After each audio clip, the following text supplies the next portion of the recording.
Assalamualaikum warahmatullahi wabarakatuh. Ya, Bapak Kepala Sekolah SD Nambosan Kidul yang kami hormati, Ibu Kepala TK Muslimat Negeri 1 Sukoharjo beserta gurunya, yang kami hormati Bapak Ibu Guru GTK SD Nambosan Kidul. Pertama-tama, marilah kita panjatkan bersyukur kehadirat Allah Subhanahu wa Ta'ala yang telah melimpahkan segala rahmat-Nya sehingga kita dapat bertemu dalam forum ini dengan keadaan sehat walafiat. Dua kalinya sholawat serta salam semoga selalu terlimpahkan pada junjungan kita Nabi Muhammad SAW yang telah membimbing kita dari zaman jahiliyah menuju zaman Islamiyah seperti yang kita alami saat ini, yang selalu kita nantikan nampak syafaatnya di yaumul akhir. Selanjutnya kami ucapkan terima kasih kepada Bapak, Guru, dan rekan-rekan GTK semuanya karena telah berkenan untuk menghadiri acara diseminasi disiplin positif dalam rangka aksi nyata untuk guru penggerak angkatan 7. Nah, pada aksi nyata ini kami dari calon guru penggerak dari angkatan 7 yang di sini saya dan Bapak Andi Among akan menyampaikan beberapa materi yang telah kami dapatkan dari pembelajaran modul 1.4 mengenai disiplin positif. Sebelum kita mulai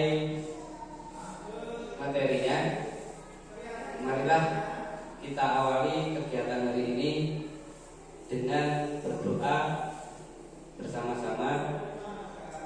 Semoga apa yang akan kami sampaikan dan apa yang kita jalani saat ini mendapatkan ridho dari Allah Subhanahu wa Ta'ala. Marilah kita berdoa dengan membaca ummul kitab Al-Fatihah.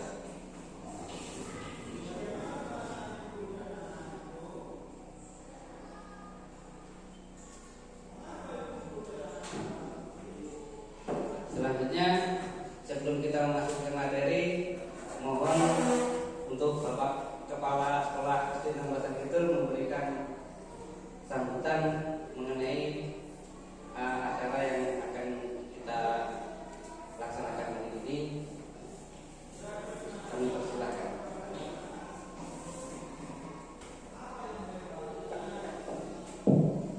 Bismillahirrahmanirrahim. Assalamualaikum warahmatullahi wabarakatuh. Alhamdulillahirabbil alamin wa bihi nasta'inu ala umuri dunya.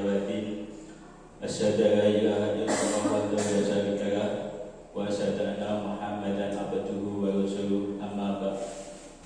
Kepada Ibu Kepala TK Muslimat Agil Rohim beserta Ibu gurunya yang saya hormati, Bapak Ibu Guru Tenaga Kependidikan SDN Nambosan Kidul yang saya hormati.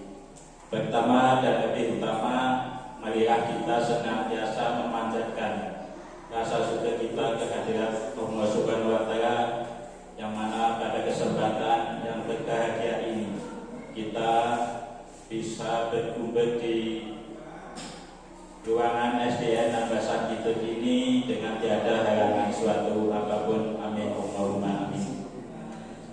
Kedua kalinya selawat serta salam terlimpahkan kepada junjungan Nabi kita baginda Rasulullah Muhammad SAW yang telah membawa umatnya dari zaman kebodohan menuju zaman terang benderang, seperti yang apa kita alami saat ini, dan mudah-mudahan kita nanti mendapat sahabatnya di hari yaumul qiyamah. Amin Allahumma amin.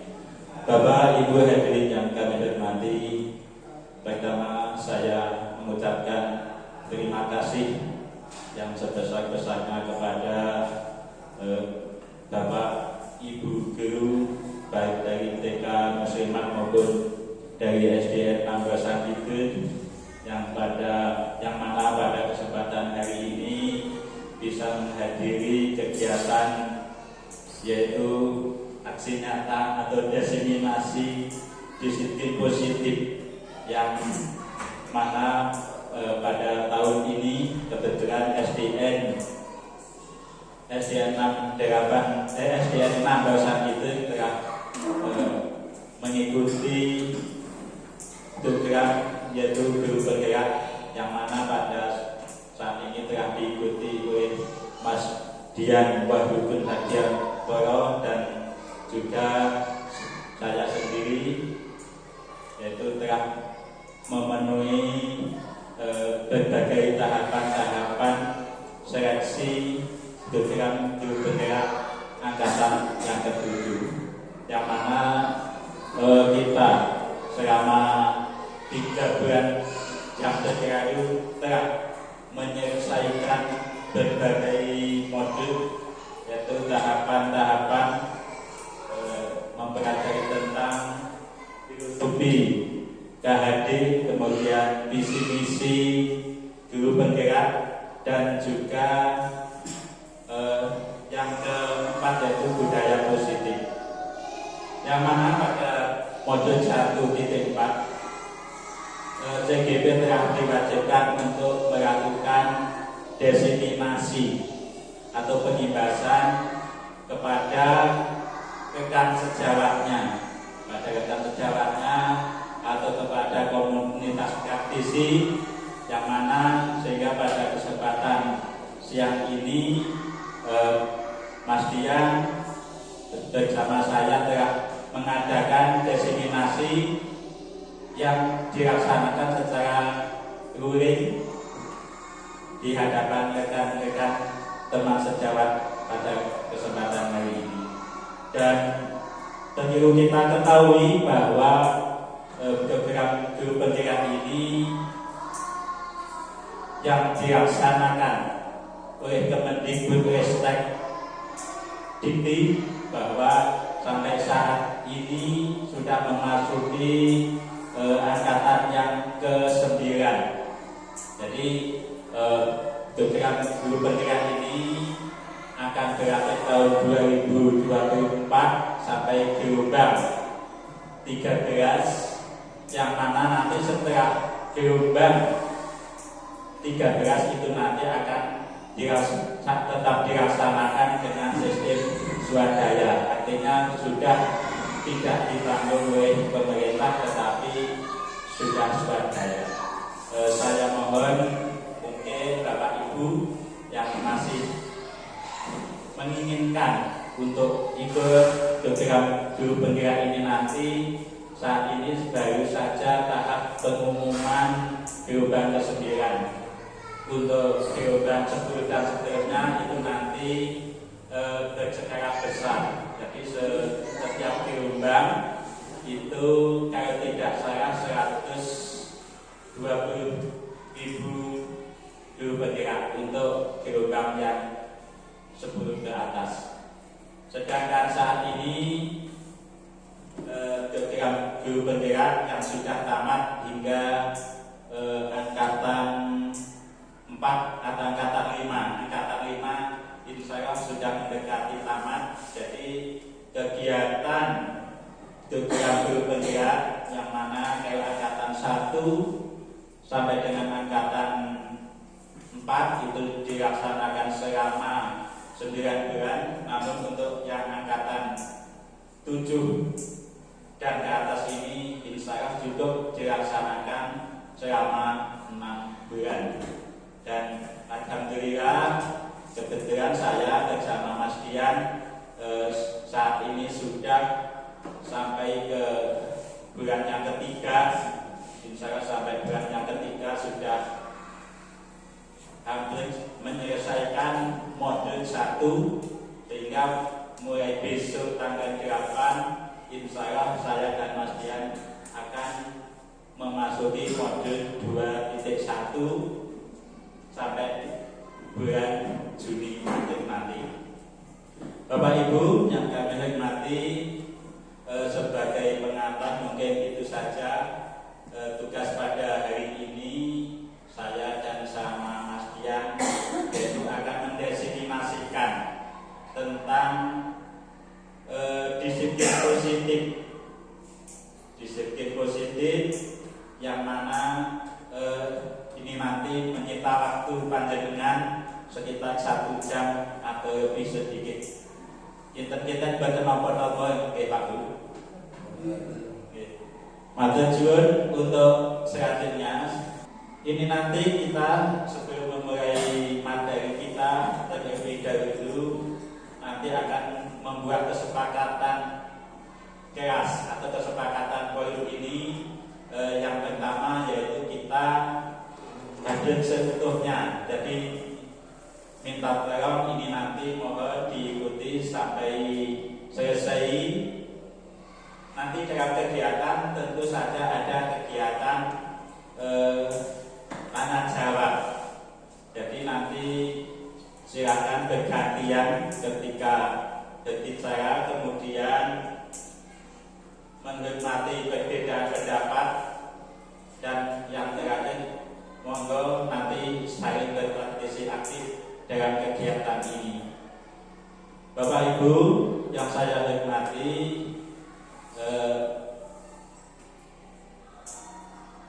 agenda kita pada pagi hari ini yaitu tentang tujuan budaya positif di sekolah, yaitu pembukaan, kemudian tujuan budaya positif di sekolah, kemudian pemahaman inti, dilanjutkan eksplorasi konsep dan refleksi.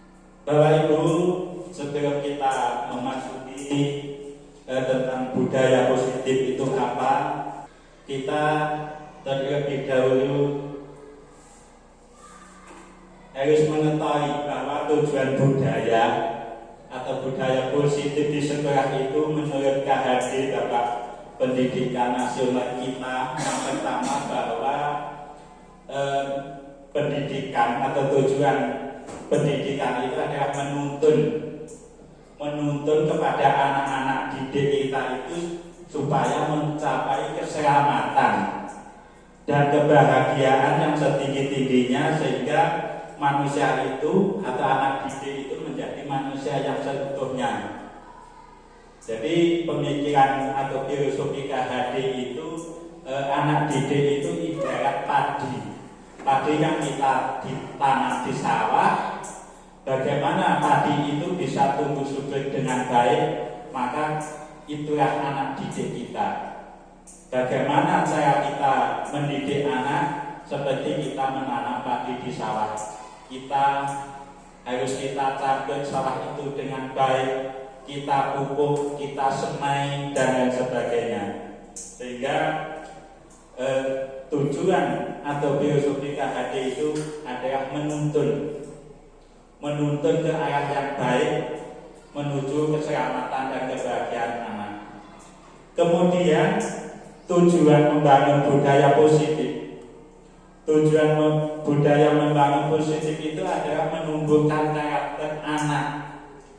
Menumbuhkan karakter anak menjadi manusia, menjadi anggota masyarakat, sehingga anak itu nanti bisa mencapai keselamatan dan kebahagiaan seperti tujuan pendidikan nasional kita, yang mana tujuan pendidikan nasional kita yang saat ini seperti yang tercantum dalam Doktrin Pelajar Pancasila, yaitu beriman dan bertakwa kepada Tuhan Yang Maha Esa dan berakhlak mulia, kreatif, gotong royong, berkebinekaan global, bermartabat kritis dan mandiri. Jadi acuan kemajuan kita, karakter yang diharapkan pendidik atau anak didik kita adalah seperti yang tercantum dalam doktrin Pancasila.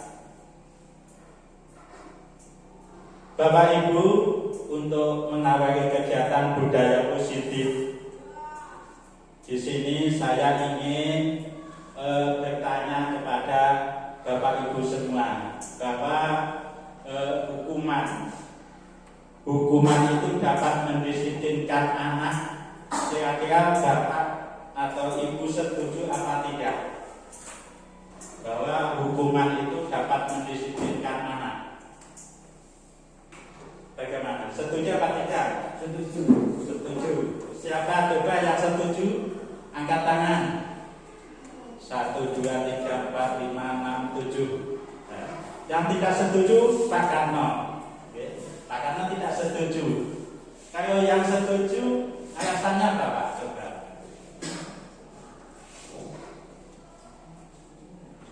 Yang dimaksud hukuman di sini untuk anak didik khususnya adalah suatu sanksi atau imbalan. Imbalan ini bisa dikatakan hukuman, tetapi hukuman tidak atau bukan diartikan hukuman yang sadis dan sebagainya itu. Namun demikian merupakan imbalan bagi peserta didik yang melakukan atau menyimpang dari kesepakatan yang telah kita sepakati. Namun demikian imbalan ini bertujuan untuk mendidik, bukan untuk menyakiti anak didik, sehingga anak itu akan menjadi anak yang disiplin, sehingga memahami, mengerti bahwa akibat dari penyimpangan dari kesepakatan atau aturan yang telah disepakati itulah akibatnya. Terima kasih. Terima kasih Pak Sabali telah menyampaikan bahwa hukuman dapat mendisiplinkan anak adalah setuju. Sedangkan Pak Karno tidak setuju. Ini kenapa Pak Karno tidak setuju? Terima kasih. Alasannya tidak setuju karena pada hakikatnya anak itu adalah manusia dewasa saja yang wujudnya masih kecil.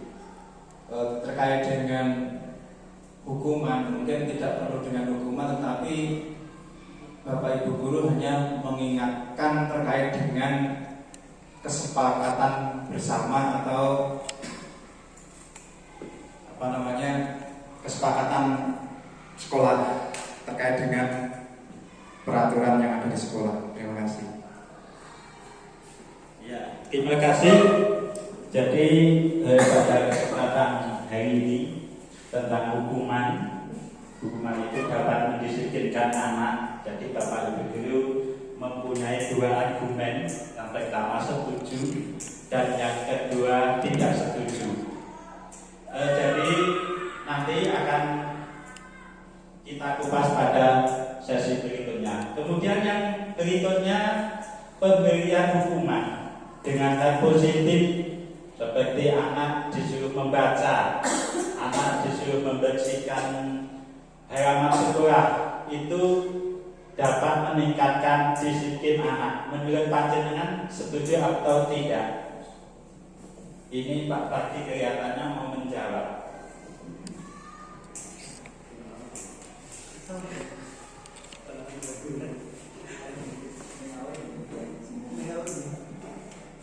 Terima kasih atas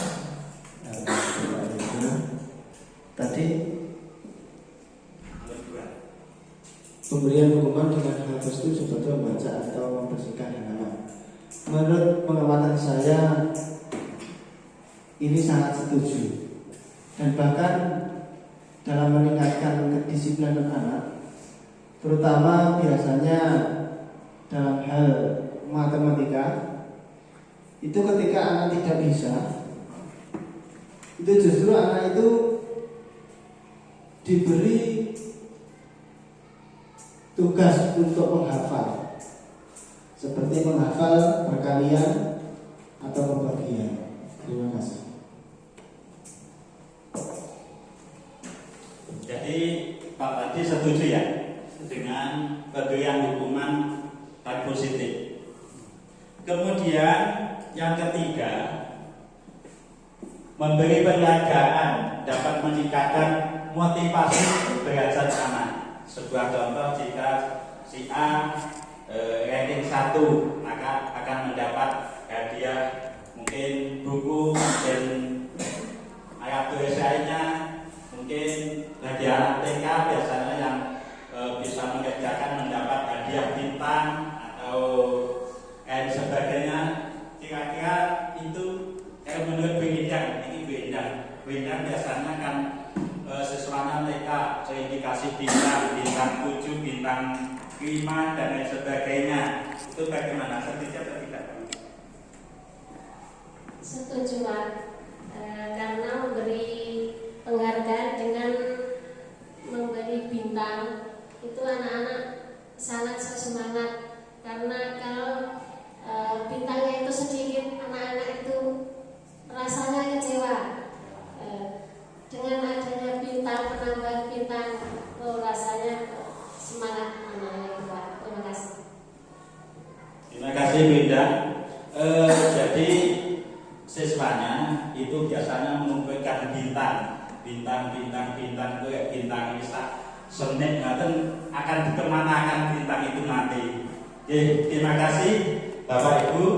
Jadi itu tadi sebagai awal kita, penyegaran kita materi pada pagi hari ini.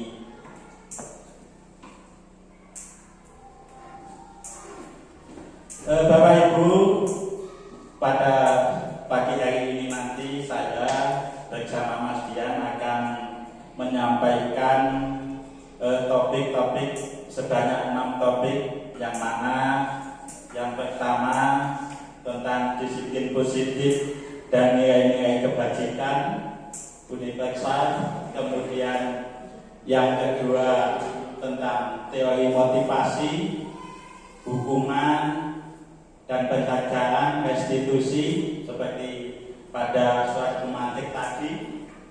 Kemudian yang ketiga keyakinan keras, yang keempat kebutuhan dasar manusia dan dunia berkualitas, yang kelima restitusi 5 posisi konten, yang keenam restitusi segitiga restitusi. Pada sesi yang pertama ini nanti akan saya sampaikan, saya kebagian mendapat 3 topik, di antaranya yaitu disiplin positif dan nilai-nilai kebajikan universal. Kemudian yang kedua teori motivasi, hukuman dan penghargaan. Yang ketiga yaitu restitusi keyakinan keras untuk sesi yang pertama. Memasuki sesi yang pertama, topik pertama yaitu tentang disiplin positif dan nilai-nilai universal kebajikan. Lanjut Mas. Bapak Ibu, di sini kita akan mengadakan sebuah semacam permainan, yaitu kegiatan permainan dengan teman sebangku, atau mungkin begini saja, minta bantuannya ke depan 2 orang atau Bapak Ibu, atau mungkin Bu Pin sama Bu Endang, minta bantuannya ke depan saja. Nah, di sini ini ada sebuah kegiatan, yaitu ada sebuah benda. Ini mungkin dipegang Bu Pin. Benda itu Bu Pin, benda itu sangatlah berharga bagi Bu Pin. Jangan itu pokoknya benda itu satu-satunya yang dimiliki Bu Pin. Semua orang yang ada di dunia itu tidak ada yang memiliki selain benda itu. Nah, benda itu nanti Bu Endang akan diminta benda itu bagaimana supaya benda itu bisa menjadi milikmu. Silakan direbut atau dirayu atau kamu hati atau kamu sakiti atau kamu ancam atau mungkin bagaimana cara kamu supaya benda itu kamu dapatkan. Coba silakan atau kamu rebut atau bagaimana benda yang ada. Boleh rebut, boleh dirayu. Boleh saya minta Bu? Enggak boleh. Ya, ini kan saya punya sesuatu punya mungkin lebih berat dari itu cuma saya minta. Karena ini yang paling saya suka adalah ada saudara yang susah. Oh ya, tapi kan saya punya yang lebih bagus dari itu.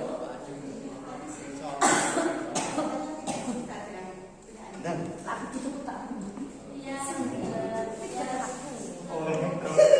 kalau saya itu punya yang lebih berharga. Jari itu dua yang lipat jarinya itu juga nggak boleh saya lihat. Harus pakai apa? Itu tadi adegan yang dilakukan oleh Bu Endang sama Bu Bin, bahwa harta benda yang ada di kepala tangannya Bu Bin tidak diberikan dengan rayuan apapun, dengan hadikan apapun, dengan ancaman apapun, bahkan mereka akan diberi 2 kali lipat dari apa yang ada di genggaman Ibu Bin tadi. Ternyata Bu Bin dan si Buku tidak diberikan. Ya, terima kasih Bu. Sekarang gantian Bu. Ini Gentan Bu Endang.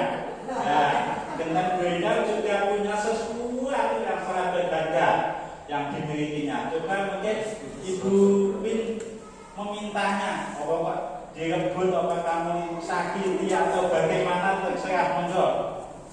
Mungkin bisa dengan menggunakan kekuasaan kan, dengan lebih khususnya lebih kepala sekolah meminta kepada biasanya kan ada sesuatu yang seharusnya tidak diberikan itu bisa diberikan. Karena ini meminta itu boleh dengan apa saja, dengan rayuan boleh, dengan perintah boleh, menggunakan kekuasaan boleh, bahkan menggunakan kekerasan itu juga boleh.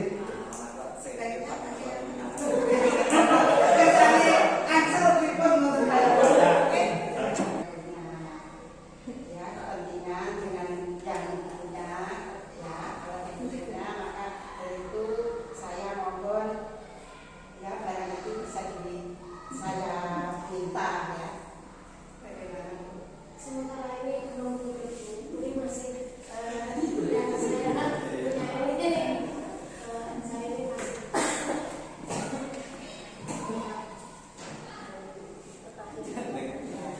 Ya, walaupun begitu pun tapi mohon dengan sangat Permintaan dinas ini. permintaan dinas ini. Minta barang yang ibu punya. tetap memaksa saya, jadi saya terpaksa saya berikan Bu. Terima kasih. Terima kasih Bu. Silakan. Baik. Ya, baik. Terima kasih tadi sudah diadegankan oleh Ibu Guru TK bahwa yang satu memberikan barang yang sangat berharga itu, sedangkan yang satunya bersikukuh mempertahankan apa yang dia punya itu.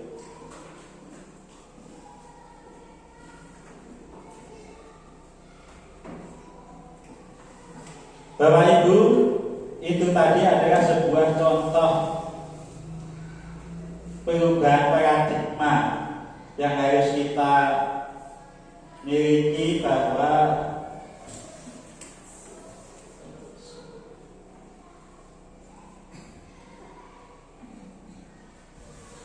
tadi sudah diadegankan oleh Ibu Guru TK bahwa benda yang dimiliki yang sangat berharga itu bisa dipertahankan dan bisa dikasihkan kepada teman yang lain. Artinya itu mengapa demikian? Itu artinya menjawab pada diri kita sendiri bahwa untuk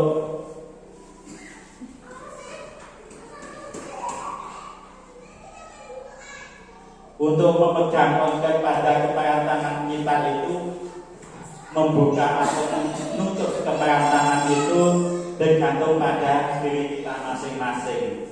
Kalau Bu Indah menyerahkan harta yang dimilikinya, tetapi Bu Supini tetap mempertahankan benda yang ia miliki. Baik, sekarang menurut Dr. William Grasser dalam konsep teori yang telah berkembang kemudian dinamakan dengan choice teori, bahwa makna konsep itu ada bermacam-macam atau ilusi guru mengajar murid, yang mana pada dasarnya bahwa kita ini tidak dapat memaksa murid untuk berbuat sesuatu jika murid tersebut tidak melakukannya. Jadi kita ini bahwa semua perilaku itu memiliki tujuan, memiliki perilaku yang disukai masing-masing oleh anak. Itu dinamakan dengan ilustrasi guru mengajar. Kemudian yang kedua, ilustrasi bahwa kritik dan membuat orang merasa bersalah dapat menguatkan karakter. Ini adalah contoh penguatan positif. Contoh bahwa menggunakan kritik atau rasa bersalah untuk mengajar murid itu perlu identitas yang gagal, sehingga bagaimana anak itu bisa dibujuk, bagaimana supaya belajar untuk merasa tentang diri mereka itu dapat kita mengidentifikasi, sehingga seringkali guru cukup menggunakan suara yang halus untuk menyampaikan pesan negatif. Jadi kita kepada anak itu tidak perlu kita membentak, kita tidak perlu kita dengan kekerasan. Namun jika anak melakukan kesalahan, kita harus dengan menggunakan bahasa cinta, dengan menggunakan bahasa kasih sayang, sehingga anak-anak itu nanti akan bangkit menyadari kesalahannya dengan dari dalam hati nuraninya. Kemudian yang ketiga, ilusi bahwa semua penguatan positif, efektif, dan bermanfaat. Ini penguatan positif atau bujukan dalam bentuk-bentuk kontrol. Artinya kita menolak bujukan kita supaya murid itu menjadi tertanggung pada pendapat sang guru untuk berusaha. Kemudian yang keempat, ilusi bahwa orang dewasa itu memiliki hak untuk memaksa.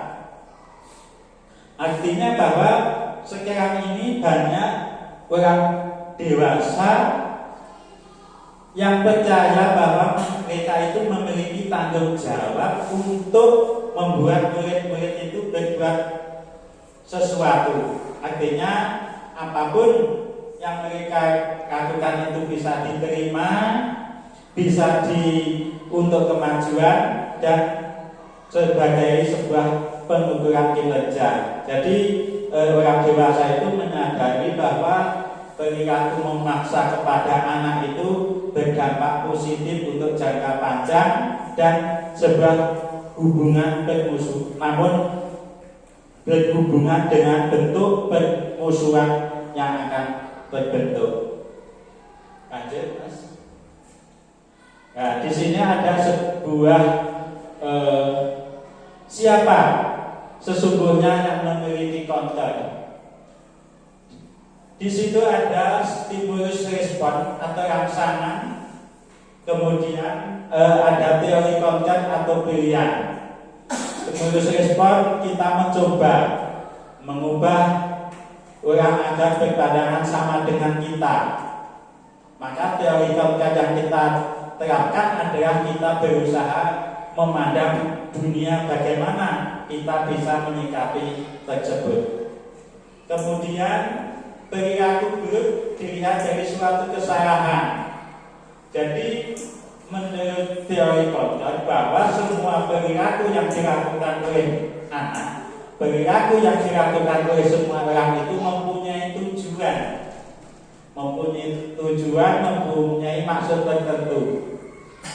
Kemudian orang lain bisa menonton saya. Maka menurut teori konten tadi, hanya Anda yang bisa menonton diri Anda. Jadi diri kita sendirilah yang akan melakukan konten diri. Kemudian yang berikutnya adalah saya bisa menonton orang lain. Stimulus responnya kita bisa menonton orang lain. Namun teori konten berpendapat bahwa kita ini tidak bisa menonton orang lain. Jadi berlawanan antara respon kita dengan teori konten. Kemudian pemaksaan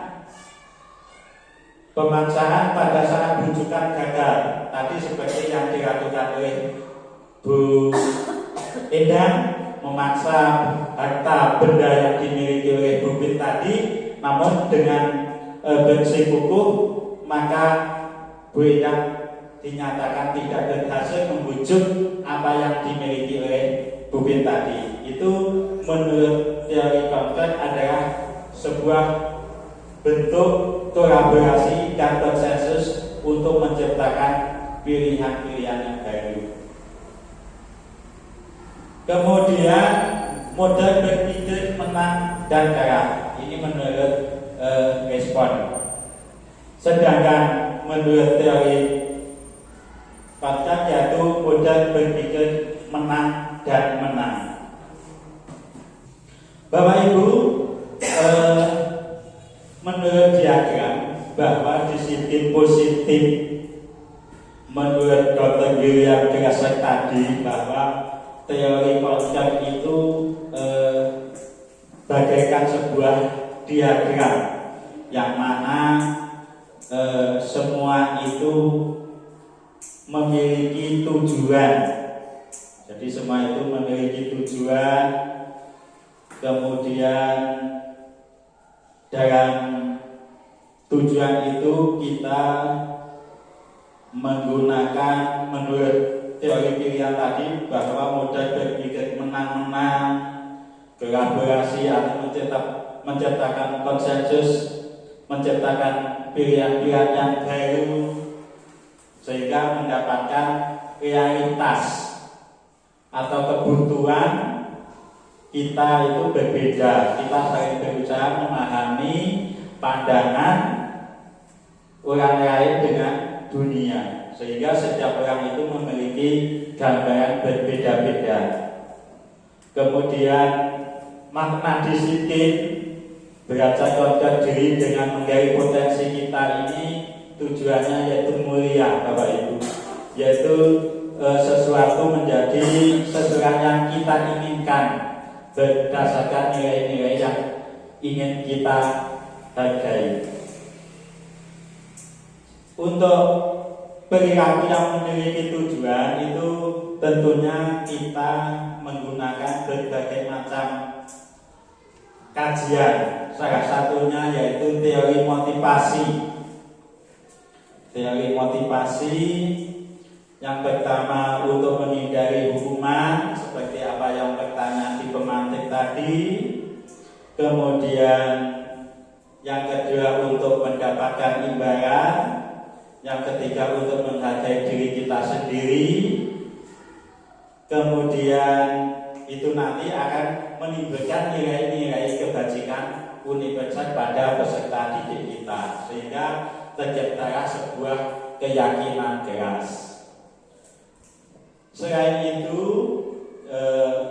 5 posisi konsep yang mana nanti akan disampaikan oleh Mas Dian, bahwa 5 posisi konsep itu ada penghukum, anak itu perlukah dihukum, kemudian yang kedua pembuat rasa bersalah, ketiga teman, yang keempat pemantau, dan yang kelima adalah manajer.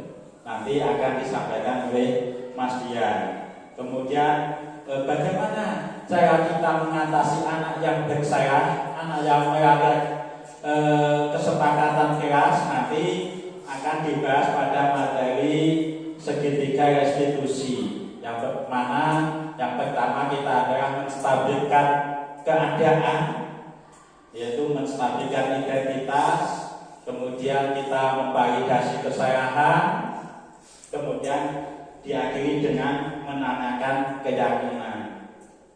Nanti akan dikupas tuntas oleh Mas Dian.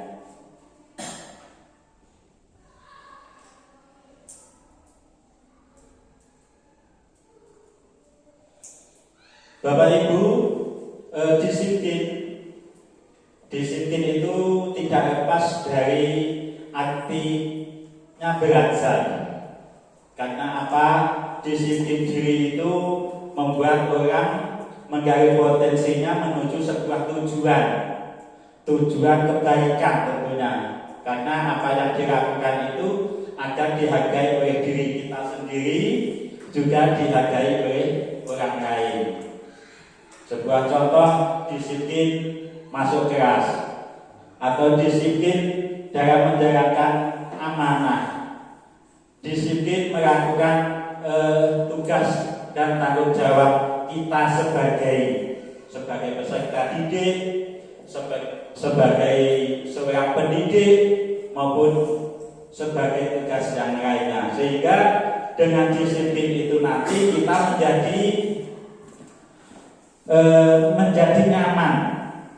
menjadi nyaman, kita bisa dihargai oleh diri kita sendiri maupun orang lain, sehingga untuk menciptakan pencapaian tujuan tertentu yang lebih mulia. Itu disiplin, pengertian disiplin secara sepintas. Kemudian nilai-nilai kebajikan. Nilai-nilai kebajikan itu sifat-sifat positif yang ada pada diri manusia, yang merupakan tujuan mulia yang ingin dicapai oleh setiap individu.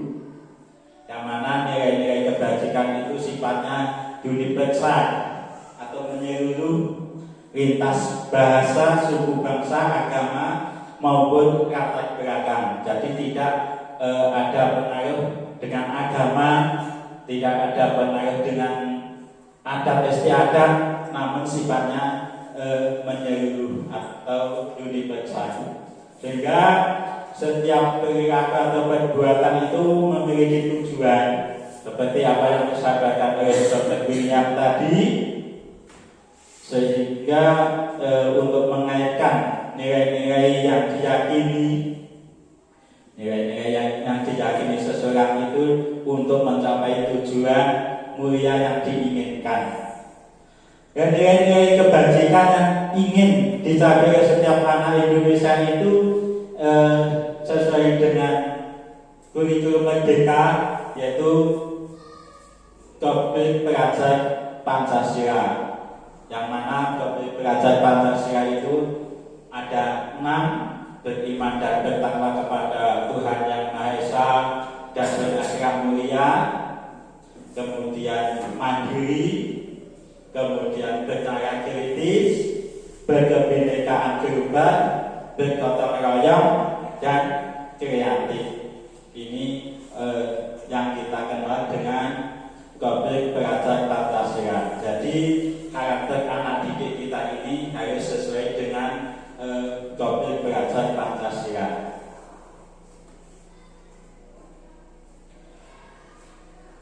Ini demikian Demikian tadi materi yang pertama, yaitu tentang nilai-nilai kebajikan universal. Kemudian yang kedua, tadi pada pemantik ada pertanyaan, hukuman apakah dapat mendisiplinkan anak didik kita? Tadi ada yang menjawab setuju dan ada yang menjawab tidak setuju. Penghargaan apakah dapat membangkitkan motivasi anak? Tadi ada yang menjawab setuju dan mungkin ada yang tidak setuju. Bagaimana kalau anaknya bodoh selamanya, jadi tidak mendapat bintang, tidak mendapat hadiah? Kemudian bagaimana anak itu akan bangkit? Itu nanti akan kita bahas pada materi yang saat ini. Pada pembelajaran yang kedua, yaitu teori motivasi, hukuman dan penghargaan serta restitusi. Teori motivasi perilaku manusia. Yang pertama, untuk menghindari ketidaknyamanan atau hukuman. Apa yang akan terjadi apabila saya tidak melakukan? Nah, ini terkait dengan teori motivasi perilaku manusia. Ini terjadi, jadi anak itu melakukan sesuatu itu dilakukan secara paksaan.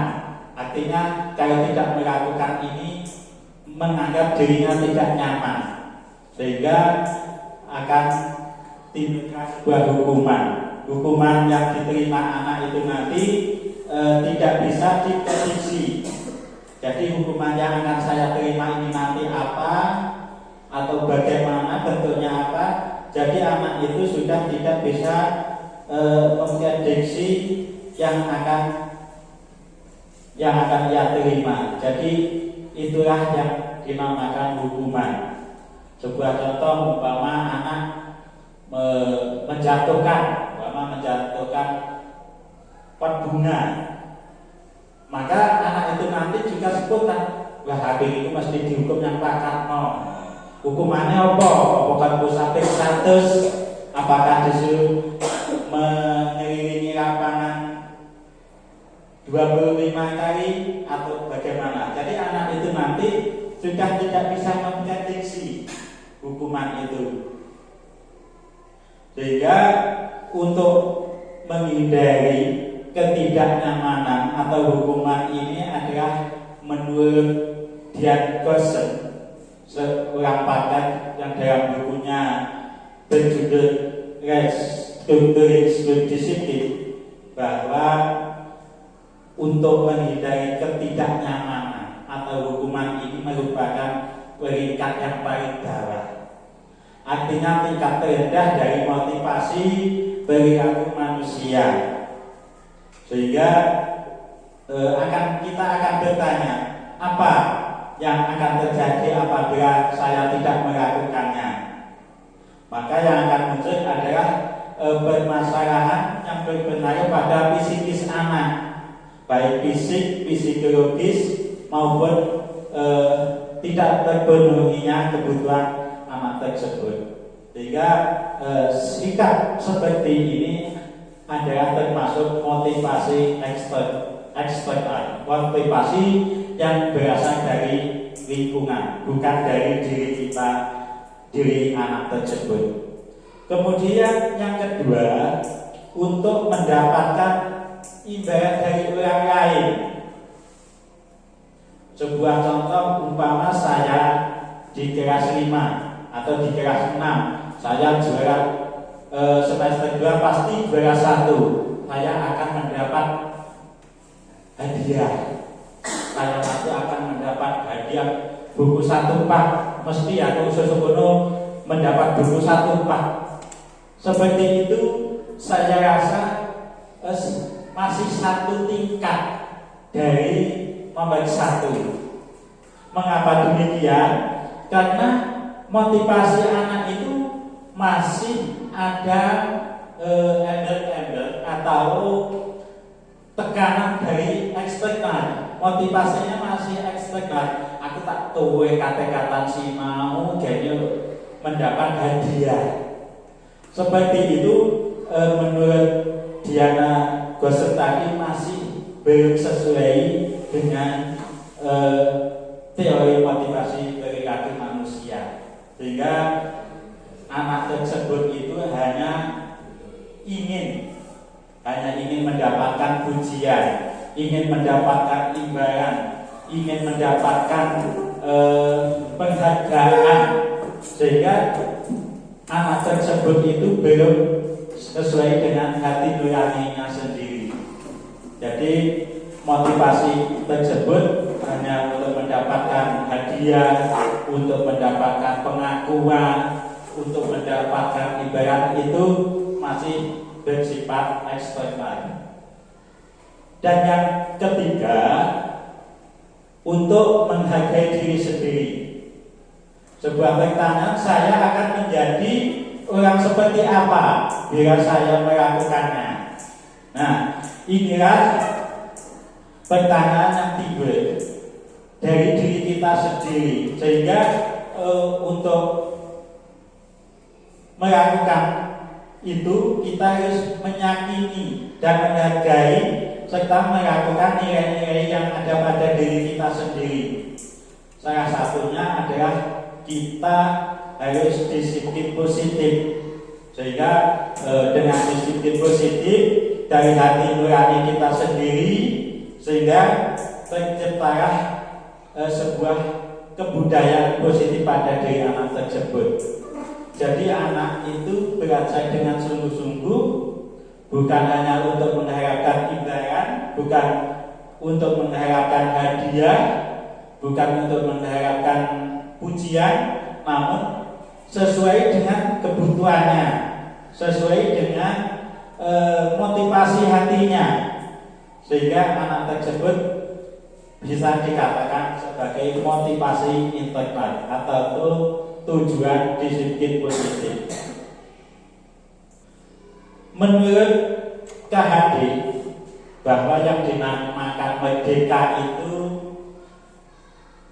tidak hanya terlepas dari perintah, akan tetapi juga cakap buat memerintah diri sendiri. Jadi itu sebuah keteladanan atau sebuah sikap merdeka pada diri kita sendiri, sehingga kita itu harus lepas dari kehendak orang lain. Inilah yang dinamakan merdeka. Jadi merdeka itu sesuai dengan keyakinan kita, sesuai dengan hati nurani kita, sesuai dengan kehendak kita yang berdampak pada positif pada diri kita. Nah, selanjutnya dihukum oleh penghargaan. Jadi yang kedua adalah dihukum oleh penghargaan. Bahwa penghargaan itu berlaku sama dengan hukuman. Jadi hanya setingkat di atas hukuman tadi. Dalam arti meminta atau membujuk seseorang melakukan sesuatu untuk memenuhi suatu tujuan, untuk memenuhi suatu tujuan tertentu dari orang yang meminta atau membujuk, sifat motivasinya masih eksternal dan sifat ketergantungan. Jadi beberapa dampak dari pemberian penghargaan itu menurut pendapat R.B. Cohen. Ya, dengan dihukum oleh penghargaan tadi akan berdampak pada pengaruh jangka pendeknya, berdampak pada jangka panjangnya. Kemudian penghargaan menghukum, penghargaan mengurangi ketepatan, penghargaan itu akan tidak efektif, dan penghargaan itu akan merusak hubungan. Dihukum oleh penghargaan juga dapat menurunkan kualitas. Kualitas siapa? Kualitas kita, kualitas peserta didik kita. Jadi kualitas manusia itu sendiri. Jadi kalau kita mengharapkan penghargaan itu akan menurunkan kualitas diri kita, karena masih bersifat motivasinya eksternal. Kemudian penghargaan dapat mematikan kreativitas. Penghargaan dapat mengurangi motivasi intrinsik. Jadi motivasi yang dari dalam diri kita ini akan terkikis kalau kita hanya mengejar penghargaan, supaya kita bisa naik pangkat, supaya kita bisa juara kelas, supaya kita bisa menjadi ini itu. Maka itu adalah sebuah bentuk penghargaan yang mengurangi motivasi diri kita. Bentuk program kebajikan, bentuk program kebajikan atau apresiasi. Di sini ada beberapa bentuk apresiasi, pengakuan yang perlu kita ketahui bersama. Yang pertama, memberi pengakuan secara khusus. Memberi pengakuan secara khusus. Kemudian beri pengakuan secara pribadi. Kemudian beri pengakuan kepada semua murid bergantian. Kemudian beri pengakuan secara konsisten. Dan yang terakhir adalah fokus pada proses. Di sini ada contoh pengakuan. Contoh pengakuan atau apresiasi kebajikan. Contoh pengakuan atau apresiasi kebajikan ini diawali dengan sebuah contoh. Kemarin saya perhatikan, maka nilai kebajikan yang terjadi adalah rasa empatimu besar sekali. Sehingga situasi yang terjadi adalah pada saat menolong murid baru di kelas kita. Ini contoh. Umpama kemarin si A membantu si B, kemudian diingat-ingat terus. Itu sebuah contoh pengakuan, nilai empati. Kemudian saya menghargai, maka nilai kebajikan yang dilakukan adalah kepedulian. Seperti pada saat membantu teman-teman dalam tugas kelompok. Kemudian terima kasih, itu bentuk kebajikannya adalah rasa tanggung jawab terhadap sesama, sehingga situasi yang terjadi seperti membersihkan, memungut kertas-kertas yang berserakan di lantai, seperti kerja bakti atau pada waktu piket harian. Nah, sekarang kita berkreatif, kita harus tahu apa sebenarnya perbedaan antara hukuman dan konsekuensi. Hukuman dan konsekuensi atau tanggung jawab. Tindakan guru yang pertama, mencatat 100 kali di dalam buku kalimat "saya tidak akan terlambat lagi". Ini sebuah contoh anak yang terlambat, kemudian disuruh menulis di buku tulisnya sebanyak 100 kali dengan kalimat "saya tidak akan terlambat lagi", karena anak itu terlambat ke sekolah. Itu kira-kira menurut Bapak atau Ibu termasuk hukuman atau konsekuensi? Termasuk hukuman. Hukuman atau konsekuensi? Ada yang hukuman, ya. Kemudian yang kedua, kali mengelilingi lapangan basket 2 kali karena terlambat hadir di sekolah. Hukuman atau konsekuensi? Hukuman. Kemudian murid diminta untuk push up 15 kali karena tidak menggunakan masker ke sekolah. Hukuman atau konsekuensi? Hukuman. menggantikan kertas tugas teman yang telah dicoret-coret. Konsekuensi. Membersihkan tumpahan air di meja tulis karena tersenggol pada saat belajar. Apa? Konsekuensi, bentuk tanggung jawab. Kemudian murid disuruh untuk tidak mengenakan sepatu seharian di sekolah karena tidak mengenakan sepatu hitam. Itu termasuk konsekuensi atau hukuman? Hukuman.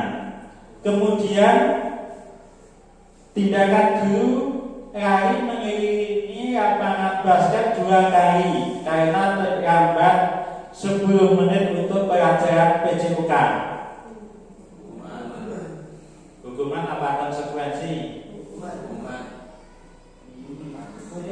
Tanya Mas Wahyu, hukuman apa konsekuensi? Baik, kita cek satu per satu. Silakan dicek jawabannya itu. Karena ini pelajaran PJUK Mas. Mungkin kalau Pak Pati menyuruh sekali di lapangan basket itu mungkin masuk hukuman karena itu pelajarannya Mas Wahyu PJUK, kemudian konsekuensinya itu cuma 2 kali lapangan basket kan sudah termasuk pemanasan karena dia terlambat 10 menit, anak tersebut belum pemanasan, jadi oleh Mas Wahyu disuruh mengelilingi lapangan 2 kali sebagai pemanasan itu. Kemudian kita lanjutkan perbedaan hukuman dan konsekuensi. Kalau hukuman itu sifatnya menyakitkan kepada orang yang dihukum, maka kalau konsekuensi itu sesuatu yang harus terjadi. Kemudian hukuman itu membuat anak sakit, mungkin dengan perlakuan yang begitu lama, seperti disuruh mencatat 100 kali dalam kalimat yang sama. Tapi kalau konsekuensi itu membuat anak itu tidak nyaman dalam jangka waktu pendek. Nanti sampai rumah langsung bilang ke orang tuanya, aku nanti kon nulis gede buku seperti itu. Kemudian anak membenci kedisiplinan. Dengan bentuk-bentuk hukuman itu maka anak itu menjadi benci kepada seseorang, menjadi benci pada dirinya sendiri dengan pelanggaran tentang kedisiplinannya. Namun apabila kita lakukan secara konsekuensi, maka anak itu akan menghargai dirinya sendiri. Kemudian mendorong anak menyakiti diri sendiri karena anak itu sering terlambat terus-menerus, kemudian tidak ada di sekolah hanya mendapat sanksi yang berkelanjutan, maka anak itu akan menyakiti dirinya sendiri. Sehingga kalau kita laksanakan secara konsekuensi, maka anak itu akan segera beradaptasi. Kemudian konsep diri yang buruk.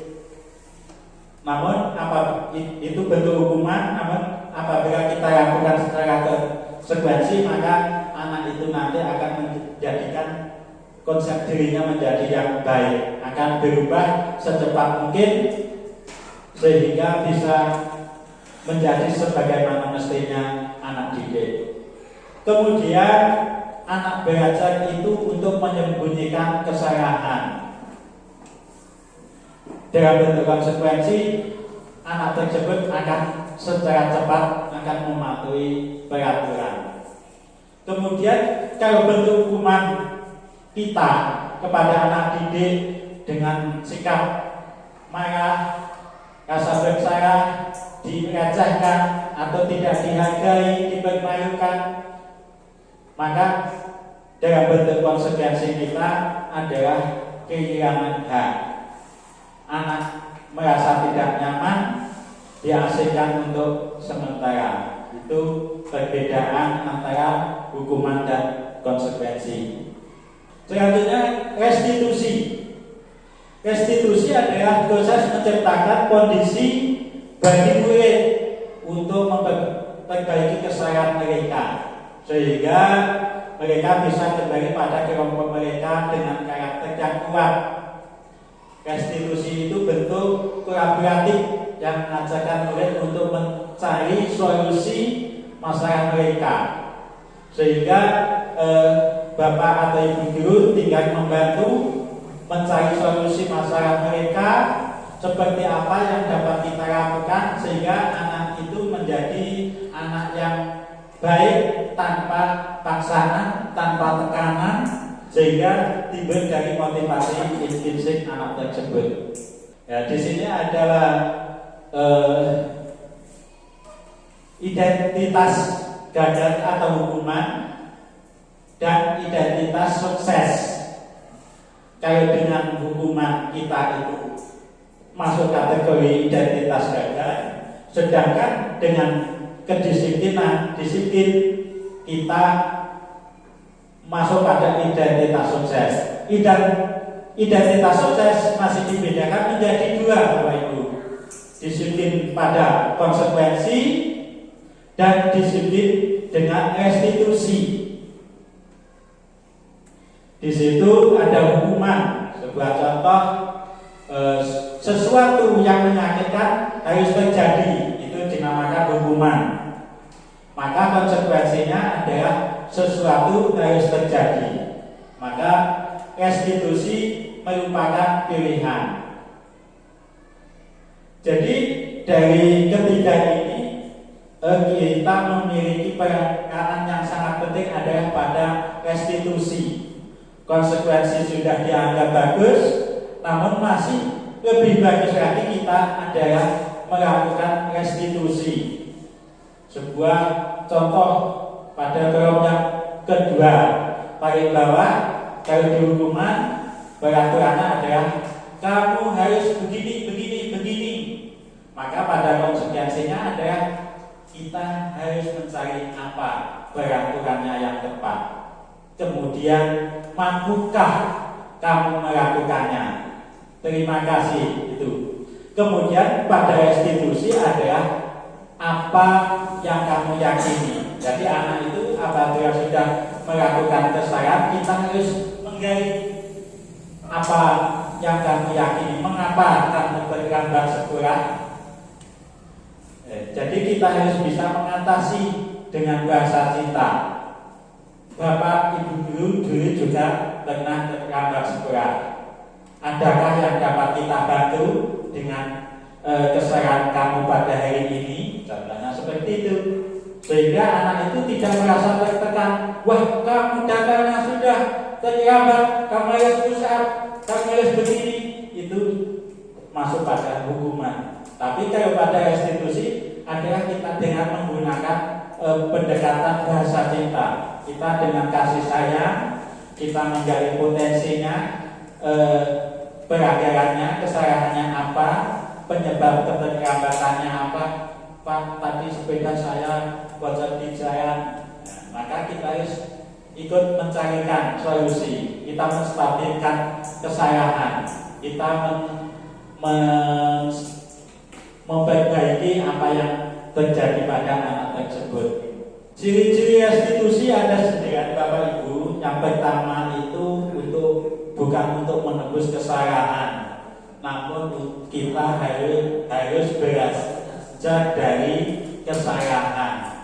Jadi kita dalam mendisiplinkan anak itu tidak usah kita mencari kesalahannya. Apa yang kamu lakukan tadi itu tidak usah. Kita belajar bagaimana perilakuan anak tadi supaya tidak terulangi lagi.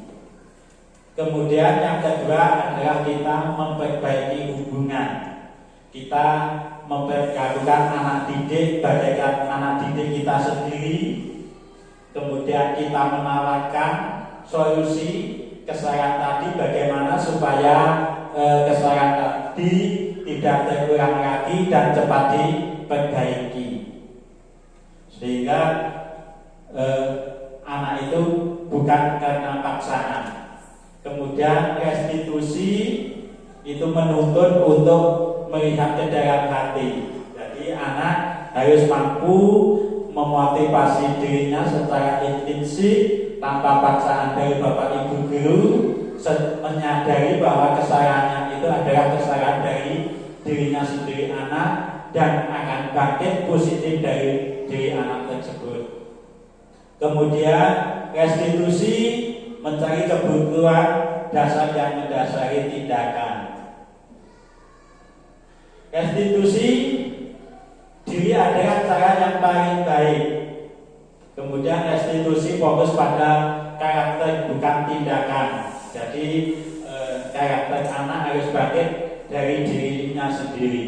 Jadi bukan karena tindakan itu, namun dari motivasi intrinsik anak tersebut. Restitusi fokus pada solusi. Restitusi fokus pada solusi. Jadi solusinya bagaimana, langkah-langkah tindakannya bagaimana, kemudian jangka panjang dari kesalahan anak itu berdampak positifnya bagaimana. Itu untuk mencari fokus pada solusi. Kemudian restitusi itu mengembalikan murid yang berbuat salah pada kelompoknya. Jadi anak menjadi tidak terbebani dengan kesalahan. Anak bisa diterima pada habitatnya atau kelompok kelasnya masing-masing, sehingga anak merasa nyaman dalam kegiatan belajar maupun berteman.